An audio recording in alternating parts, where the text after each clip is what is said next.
Salah satu aset terpenting bagi suatu bangsa dan negara adalah pemuda.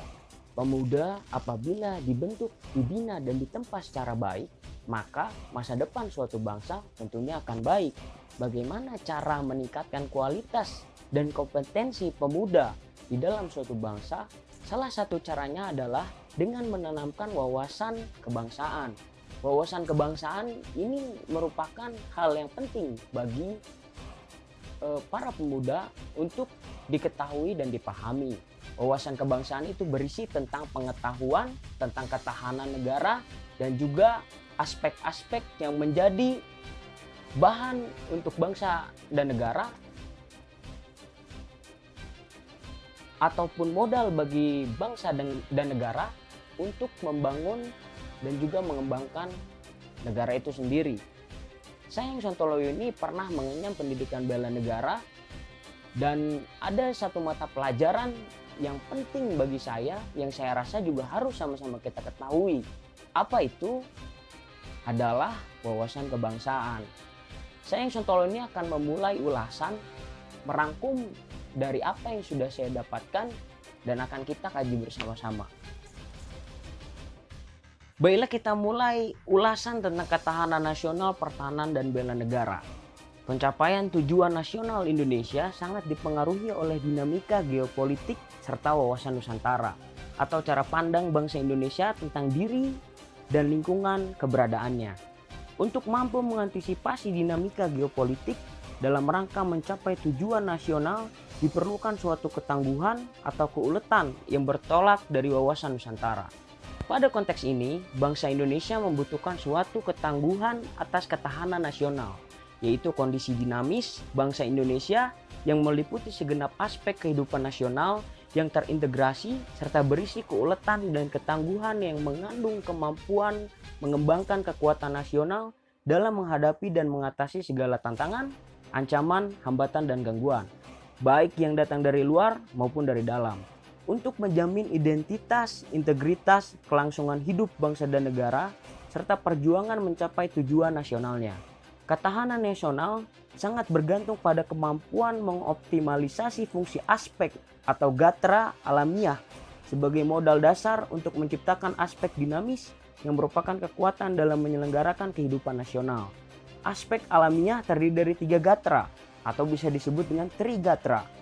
Di antaranya adalah gatra geografi, gatra demografi, dan gatra sumber kekayaan alam. Sedangkan aspek dinamis terdiri dari 5 gatra yang mencakup gatra ideologi, gatra politik, gatra ekonomi, gatra sosial budaya, gatra pertahanan dan keamanan. Gabungan trigatra dan pancagatra disebut sebagai astagatra atau 8 aspek ketahanan nasional. Untuk mencapai tujuan nasional, astagatra yang menyusun ketahanan nasional memerlukan suatu sistem pelaksanaan terintegrasi yang mengacu pada dinamika geopolitik.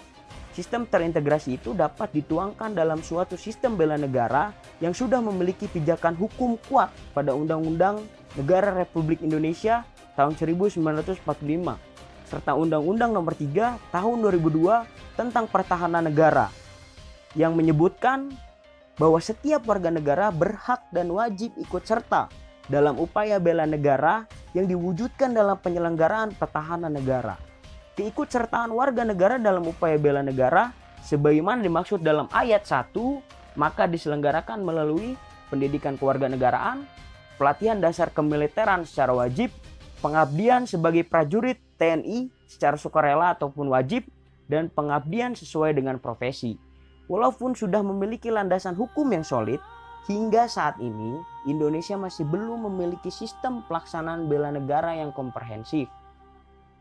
Saya akan mengulas konsep atau membahas suatu model sistem bela negara melalui formulasi pendidikan bela negara secara komprehensif kepada generasi muda.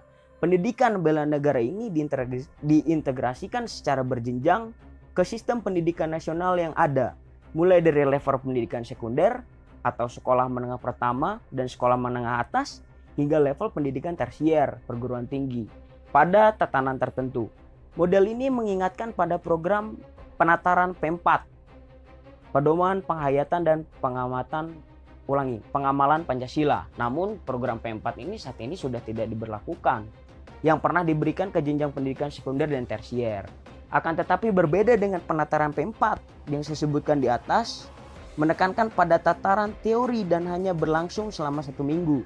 Model pendidikan bela negara yang perlu diformulasikan secara mendalam dan kokoh perlu mencakup implementasi pada tataran praksis dengan waktu pelaksanaan program yang lebih lama dan berjenjang, serta memiliki dampak yang nyata terhadap aspek-aspek kehidupan di masyarakat.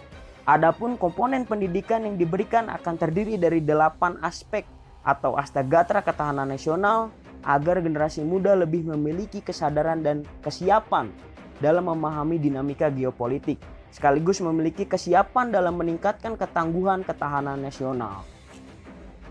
Saya Sontoloyo ini pernah diundang oleh mahasiswa pasca sarjana Universitas Pertahanan Negara yang berpangkat kolonel. Pada saat itu saya tidak ingat namanya. Namun saya dipanggil mahasiswa di Bandung dari Universitas Pendidikan Indonesia sebagai Komandan Satuan Batalion 11 Menwa Batalion 11 Universitas Pendidikan Indonesia, berdampingan dengan Komandan Batalion 1 Institut Teknologi Bandung. Saya berdua ditanyakan oleh